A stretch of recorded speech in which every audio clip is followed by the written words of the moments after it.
पीली street light के नीचे एक लड़का थके हुए कदमों से घर की तरफ जा रहा था। उसका चेहरा बुझा हुआ था, जैसे जिंदगी ने उससे सारी उम्मीदें छीन ली हों। उसका नाम आरव था। आरव की जिंदगी पूरी तरह बिखर चुकी थी। लाखों का कर्ज, नौकरी छूट चुकी थी और जिन दोस्तों को वो अपना सहारा समझता था, उन्होंने भी उससे दूरी बना ली थी। हर कदम के साथ उसके मन में बस एक ही सवाल घूम रहा था, अब आगे क्या? वो सिर झुकाए चल ही रहा था कि अचानक सड़क के किनारे बैठे एक बूढ़े भिखारी की आवाज ने उसे रोक दिया। बाबू, कुछ पैसे दे दो, भूखा हूं। आरव झुंझलाकर रुक गया। उसकी आंखों में गुस्सा और बेबसी दोनों थे। अरे भाई, खुद की हालत खराब है, तुम्हें क्या दूं? लगता है तुम्हारे दिल में बहुत दर्द है। क्या तकलीफ है बेटा? तकलीफ? पूरी जिंदगी ही तकलीफ बन गई है। लाखों का कर्ज है, नौकरी नहीं है, दोस्त भी दूर हो गए। लगता है जैसे सब खत्म हो गया।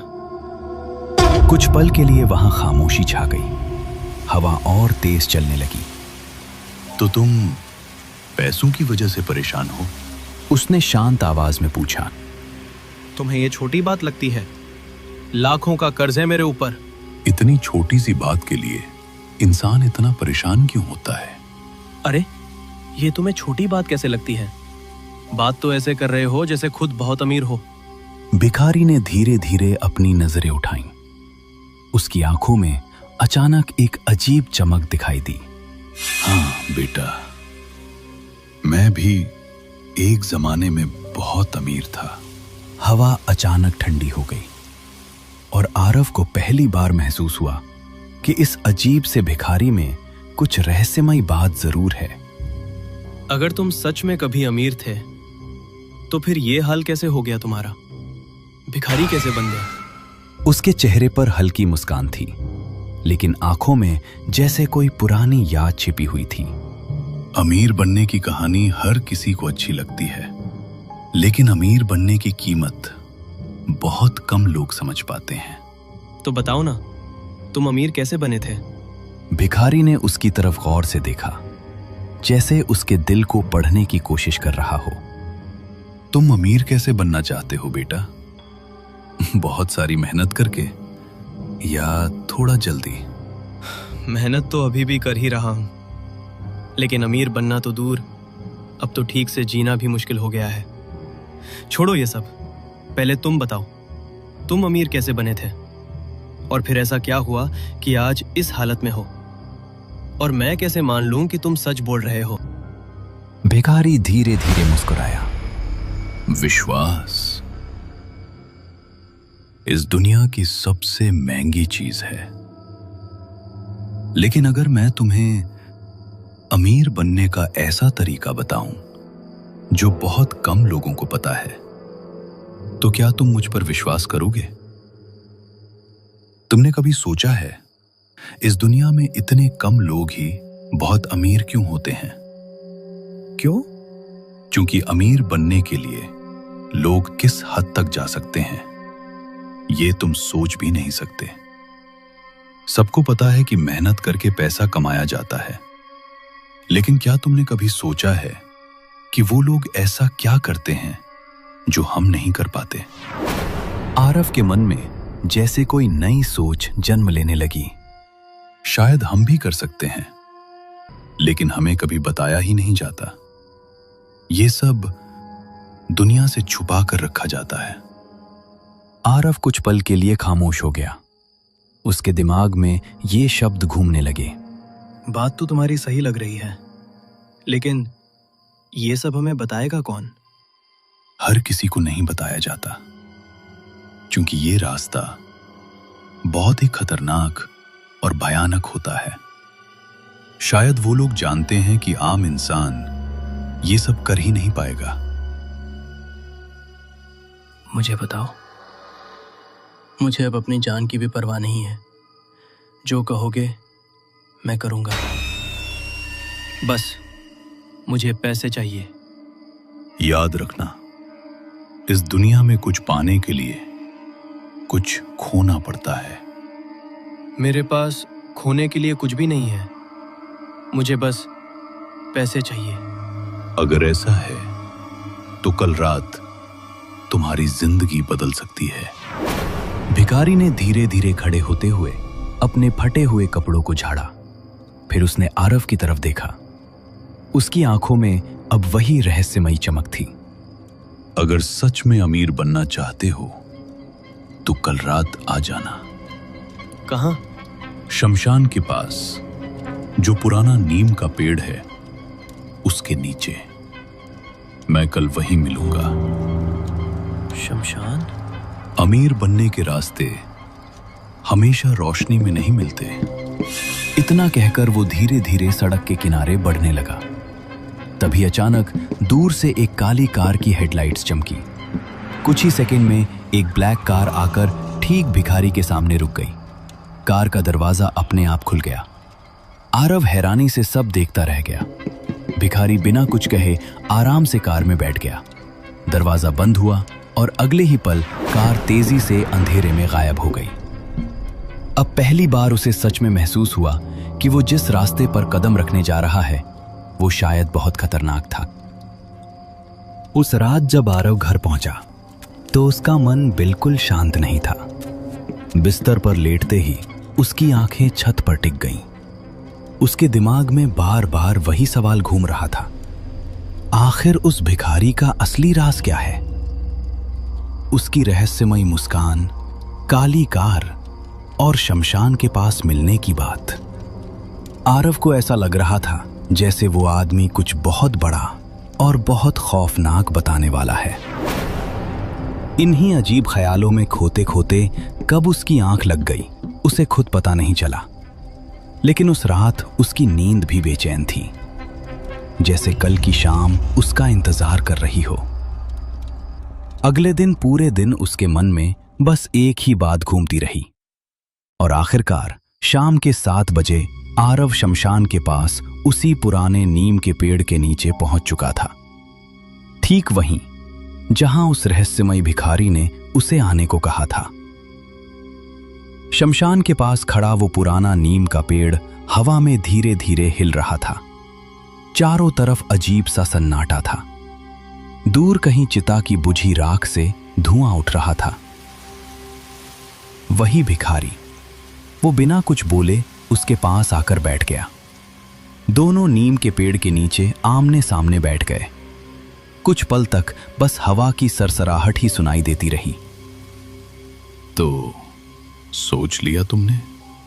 हाँ, उसने तुरंत कहा।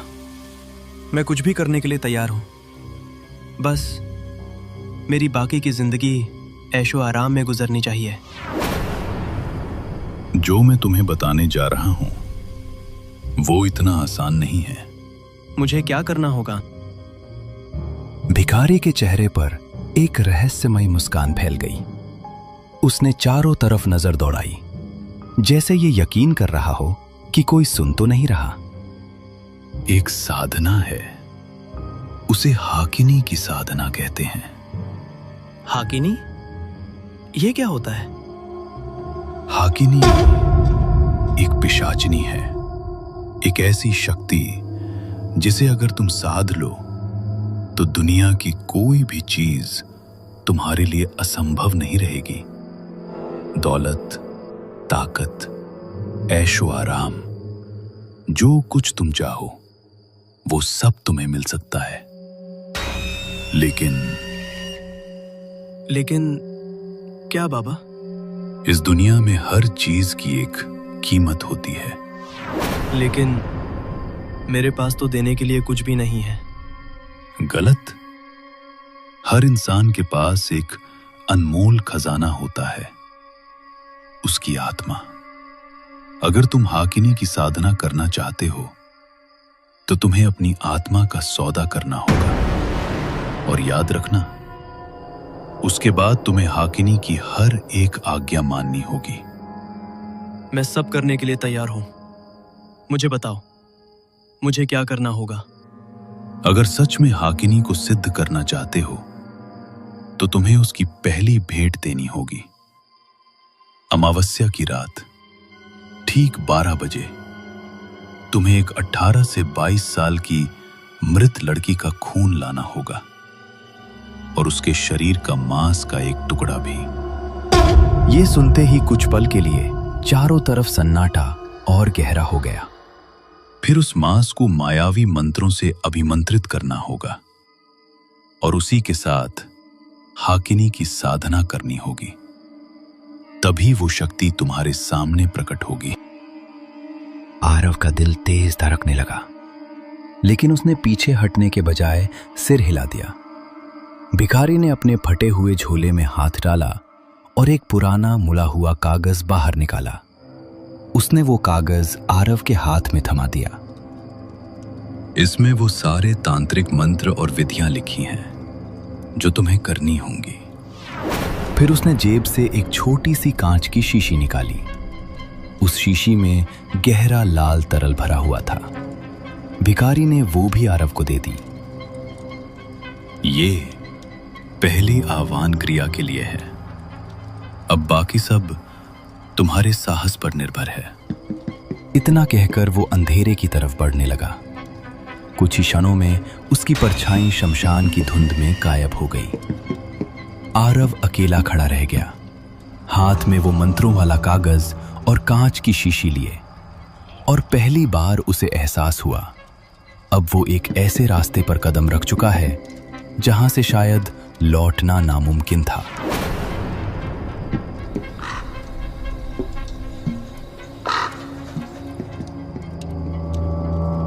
क्या मैं जो करने जा रहा हूं वो सही है? क्या मुझे अपनी पुरानी जिंदगी ही जीने की कोशिश करनी चाहिए, या फिर सच में वो रास्ता चुनना चाहिए? कुछ देर तक वो इसी उधेड़बुन में बैठा रहा। फिर धीरे धीरे उसने जेब से भिखारी द्वारा दिया हुआ कागज निकाला।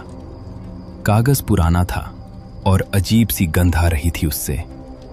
जैसे ही उसने उसे खोला, उसकी सांस थम गई। उस कागज पर कुछ अजीब मंत्र लिखे थे। चारों तरफ मायावी आकृतियां बनी हुई थी और बीच में एक डरावना चित्र। एक घनी काली आंखों वाली औरत। उसने सफेद कपड़े पहने थे, लेकिन वे कपड़े खून से सने हुए थे। उसके होठों पर एक अजीब सी मुस्कान थी और आंखें जैसे कागज के पार से आरव को घूर रही हों। ये हाकिनी है। कुछ सेकंड तक वो उस चित्र को देखता रहा। फिर अचानक उसने गहरी सांस ली। जिंदगी एक ही बार मिलती है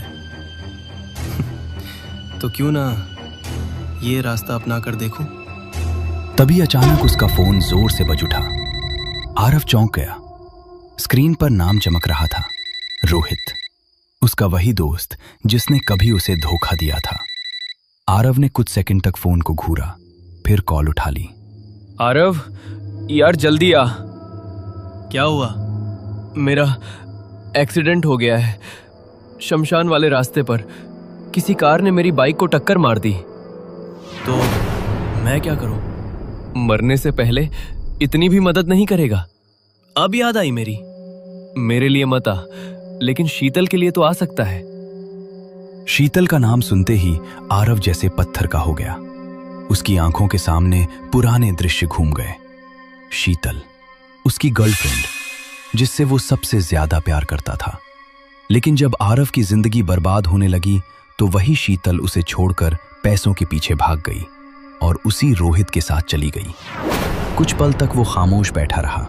फिर अचानक उसकी आंखों से आंसू निकल पड़े।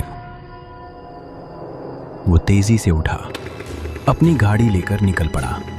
आरव गाड़ी चलाते हुए रो रहा था, लेकिन उसके दिमाग में सिर्फ एक ही बात घूम रही थी। किस्मत उसे आखिर उसी रास्ते पर क्यों वापस ले जा रही थी? जब आरव उस सुनसान रास्ते पर पहुंचा तो उसकी गाड़ी की हेडलाइट्स ने अंधेरे को चीर दिया।